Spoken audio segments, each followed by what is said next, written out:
नमस्कार साथियों, आप सभी का स्वागत है एक और नए वीडियो में। दोस्तों, आज के वीडियो में हम बात करेंगे कंक्रीट कास्टिंग चेकलिस्ट। जी हाँ दोस्तों, हमारे जो घर के स्लैब कास्टिंग होता है, जब हम अपने घर की छत ढलाई करवाते हैं तो उस समय हमारे को किन किन बातों का ध्यान रखना है। तो आज की वीडियो में 10 ऐसी बात बताऊंगा मैं आपको, जो आपको प्रॉपर तरीके से फॉलो करना है और इन बातों को ध्यान रखना है जब आपकी कंक्रीट कास्टिंग हो रही हो, यानी आपकी स्लैब कास्टिंग जिस समय आपकी छत ढलाई हो रही हो उस समय आपको इन 10 बातों का बिल्कुल ही ध्यान रखना है। तो चलिए दोस्तों, देख लेते हैं कौन से है वे 10 बात जिनका हमें ध्यान रखना है। उससे पहले अभी तक आपने इस चैनल को सब्सक्राइब नहीं किया है तो अभी कर लीजिए और नोटिफिकेशन को भी ऑन कर दीजिए। दोस्तों, सबसे पहले जो हमारे को ध्यान रखना है वे है जब सरिया बंध जाए स्लैब कास्टिंग के लिए और स्लैब कास्टिंग के लिए तैयार हो जाए सरिया बंध के, उस समय हमारे को ध्यान रखना है कवर ब्लॉक का, कि कवर ब्लॉक प्रॉपर तरीके से सभी जगह पे दिया हुआ है या नहीं है। दोस्तों, कवर ब्लॉक जो है वे काम करेगा, आपके जो शटरिंग हो रखा है वहां से आपके जो सरिया है उसे वे उठा कर रखेगा, जिससे कि प्रॉपर तरीके से जो कास्टिंग है, जो कंक्रीट है, वे आपके सरफेस तक यानी नीचे तक जहां पे आपका जो शटरिंग है उस जगह तक प्रॉपर तरीके से कंक्रीट जा सके और अच्छे तरीके से पोरिंग हो सके। तो कवर ब्लॉक देना बहुत ही जरूरी है। दोस्तों, इसके बाद जो चेक करना है वे है चेयर बार का। जी हाँ दोस्तों, चेयर बार का काम होता है हमारे टॉप और बॉटम की जो बार है, जो सरिया है, उसमें जो डिस्टेंस है, जितना दूरी है, उसको प्रॉपर तरीके से उसको मेंटेन करके रखना, जिससे कि सही तरीके से कंक्रीट की जो फिलिंग है वे हो सके। यानी एक तो आप मान लो क्रैंक जाल दे रहे हैं, तो क्या होता है अगर आप चेयर बार नहीं देंगे तो जब लोड पड़ेगा तो कई जगह पे क्या होता है दोनों जो सरिया होता है टॉप और बॉटम के वे एक साथ आ जाता है, तो ये सही तरीका नहीं होता है। चेयर बार देने से दोनों की जो डिस्टेंस होगा, आपके जो स्लैब कास्टिंग के दौरान जो सरिया बंधेगा उसमें जो दोनों डिस्टेंस रहेगा उसको मेंटेन करके रखेगा चेयर बार, और चेयर बार देना भी बेहद जरूरी है।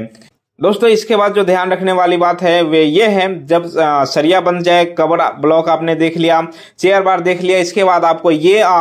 देखना है कि जो बिजली के पाइप डलते हैं स्लैब कास्टिंग के दौरान छत में, या कहीं पे प्लम्बिंग के पाइप भी डाले जाते हैं, तो ये जो वर्क है ये आपके स्लैब कास्टिंग से पहले ही हो जाना चाहिए। होता क्या है, जब स्लैब कास्टिंग होने वाले होते हैं उसी समय बिजली वाले भी आ जाते हैं, प्लम्बिंग वाले भी आ जाते हैं, या जो आपके जो शटरिंग के लोग रहेंगे वे भी आ जाएगा, तो हड़बड़ी में जल्दी में सही तरीके से काम नहीं हो पाता है। तो आपको ये श्योर करना है कि आपके स्लैब कास्टिंग से पहले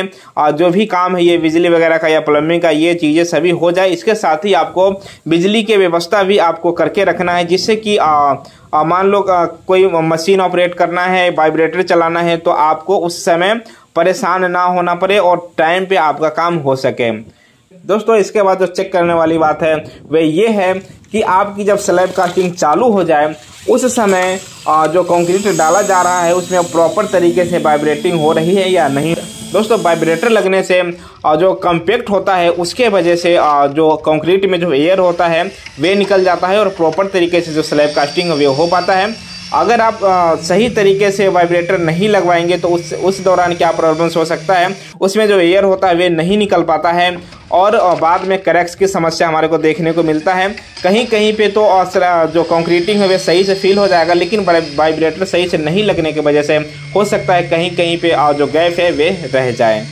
दोस्तों, इसके बाद जो चेक करने वाली बात है वे ये है, मेन पावर प्रॉपर तरीके से जितना हमारे को लगना है उतना है या नहीं है। दोस्तों, होता क्या है, मान लो कहीं पे स्लैब कास्टिंग का काम चालू हो गया, उस दौरान क्या होता है, जो मिक्सचर वाले अलग होते हैं, शटरिंग करने वाले लोग अलग होते हैं, तो ये क्या होते हैं, अगर प्रॉपर लोग नहीं है, सही तरीके जितने हमारे को मेन पावर चाहिए उतना नहीं है, तो क्या हो सकता है, आपका काम डिले हो सकता है। अगर बारिश का मौसम है उसमें आपका काम खराब भी हो सकता है। तो आप ये देख ले पहले ही, कम से कम आपके जो मिक्सिंग के जो लोग हैं, जो कंक्रीटिंग बनाएंगे, कम से कम आपके 10 लोग होने चाहिए और आपके 2 लोग और होने चाहिए जो कि शटरिंग के लिए जो रहेंगे वे होंगे, क्योंकि जब आपके स्लैब कास्टिंग हो रहा हो उस समय 2 लोग ये वे होंगे जो कि नीचे रह के ये चेक करेंगे कि कहीं से हमारा बॉटम तो नहीं खुल रहा है, कहीं से हमारा कोई बांस बल्ली लगा है वे फेल तो नहीं हो रहा है, या किसी प्रकार से नीचे की तरफ हमारा कंक्रीट फैल तो नहीं रहा है। तो ये काम जो शटरिंग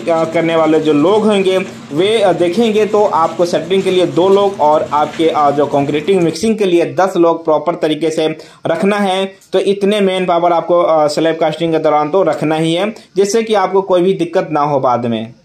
दोस्तों इसके बाद आप चेक कर सकते हैं, जब आपकी स्लैब कास्टिंग हो रही हो उस दौरान जो सरफेस बनता है, जो प्लेन किया जाता है छत को, तो उसको पूरे फिनिश नहीं करना है, उसमें थोड़े रफनेस रखना है, जिससे कि बाद में आप ऊपर घर बनाओ और जब आप फ्लोरिंग का काम करवाओ तो प्रॉपर तरीके से आपके जो वर्क है वे हो सके।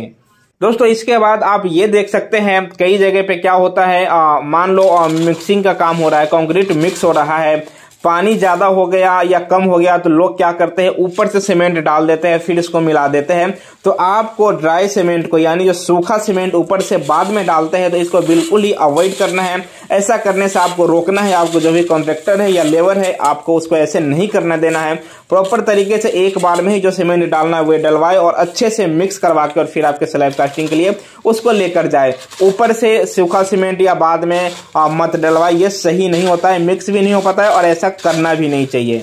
दोस्तों इसके बाद जो हमारे को ध्यान रखना है वे ये है, तापमान अगर मान लो बहुत गर्मी है, मान लो अगर 30 डिग्री से ज़्यादा तापमान है, तो आपको ऐसे में स्लैब कास्टिंग को अवॉइड करना चाहिए। ऐसे में क्या हो सकता है, आप अगर स्लैब कास्टिंग करा रहे हैं, बहुत ज़्यादा गर्मी है और मैन पावर कम है, तो क्या हो सकता है, एक तरफ से आप स्लैब कास्टिंग कर रहे हैं और दूसरी तरफ क्या होगा, वे सेट हो रहा है और उसमें क्रैक्स आ रहे हैं। तो ऐसा करने से आपको बचना है। बहुत ही ज़्यादा हाई डिग्री वाला तापमान है तो आपको थोड़े रुकना है, लो टेम्परेचर में आपको स्लैब कास्टिंग करना है। लेकिन फिर भी मान लो आपको स्लैब कास्टिंग करना ही है, किसी मजबूरी बस आपको करना पड़ता है गर्मी में ही, तो आप ये कर सकते हैं, आपकी मान लो जिस तरफ से स्लैब सूख गया हो वहाँ पे आप जूट के जो कट्टे आते हैं उसको भी रख सकते हैं और उसके ऊपर थोड़ा थोड़ा पानी डाल सकते हैं, जिससे कि आपके जो स्लैब कास्टिंग हुआ है वे फटे नहीं और उसको जो नमी है वे मिलता रहे। तो आप गर्मी के मौसम में ये काम कर सकते हैं। दोस्तों इसी क्रम में आगे जो हम चेक कर सकते हुए ये है, बारिश के समय में, ये तो अभी मैं आपको गर्मी के टाइम की बताया हूँ, अगर हम मान लो बारिश के समय में आपको स्लैब कास्टिंग करना पड़ जाए, या मान लो बारिश नहीं हो रही है, आप पहले स्लैब कास्टिंग कर रहे हैं, लेकिन बारिश का मौसम जिस महीने में आप कर रहे हैं हो सकता है उस महीने में बारिश पड़ने वाली है, तो ऐसे में आपको स्लैब कास्टिंग से पहले आपको ये इंश्योर करना है कि जो तिरपाल वगैरह होता है या प्लास्टिक की थैली होते हैं वे रख लेना है, जिससे कि अगर बारिश आ भी जाए तो आप अपने जो स्लैब है, जो स्लैब कास्टिंग हो रही है, उसको ढक सके। तो अगर आप ऐसा करेंगे, ढक देंगे, तो वह सेफ रहेगा। अगर आप नहीं ढकते हैं और बारिश मान लो पड़ जाती है तो क्या होगा, जो भी आपका स्लैब कास्टिंग हुआ है उस पे ऊपर से पानी पड़ेगा, तो ऊपर के जो भी सीमेंट होगा वह पानी के साथ आपका बह जाएगा और ये बिल्कुल ही सेफ नहीं होता है। तो आप ये देख लें, बारिश के समय अगर आप स्लैब कास्टिंग करवा रहे हैं तो तिरपाल या प्लास्टिक की व्यवस्था पहले से ही करके रखें। दोस्तों ये तो यहाँ तक की बात होगी कि स्लैब कास्टिंग करते समय, मान लो अब आपकी स्लैब कास्टिंग हो चुका है तो आपको क्या करना है। सबसे पहले आपकी जब स्लैब कास्टिंग हो जाए तो चारों तरफ से आपको बाउंड्री बनाना है। आप चाहे मिट्टी से बनाएं या सैंड से बनाएं या आप ब्रिक वर्क करवा दें, एक एक जो ईंट है वे लगवा दें, बाउंड्री बन जाए। उसमें आपको कम से कम 5 से 7 दिन तक पानी स्टॉक करके रखना है। या आप मान लो पानी नहीं जमा करके रख सकते हैं तो क्या कर सकते हैं, रोज उसकी क्यूरिंग करें, तराई अच्छे तरीके से कम 5-7 दिन तक करें, उसके बाद ही आप उसके ऊपर काम चालू करें। तो दोस्तों ये थे आज के 10 जो चेकलिस्ट है कंक्रीट कास्टिंग करने के दौरान के, वे मैंने आपको बताने की कोशिश किया है। मुझे लगता है जो मैं आपको बताने की कोशिश कर रहा था वे मैं आपको बता चुका हूँ। फिर भी आपके कोई सवाल या सुझाव रह गया हो तो आप मुझे कमेंट कर सकते हैं। मैं कोशिश करूंगा आपके जो भी क्वेरीज होगा उस पर अगला वीडियो बनाने की। दोस्तों घर मकान से रिलेटेड जो भी काम किए जाते हैं उसका प्रैक्टिकल वीडियो मैं अपने चैनल के माध्यम से लाता रहता हूं। तो अगर आप ऐसी जानकारी रखने में इंटरेस्टेड है तो इस चैनल को सब्सक्राइब करके नोटिफिकेशन को भी ऑन कर दीजिए। फिलहाल मैं आपसे मिलूंगा किसी नए वीडियो में जो कि ऐसे ही घर मकान से रिलेटेड होगा। वीडियो में मेरे साथ यहाँ तक बने रहने के लिए आपको दिल से धन्यवाद।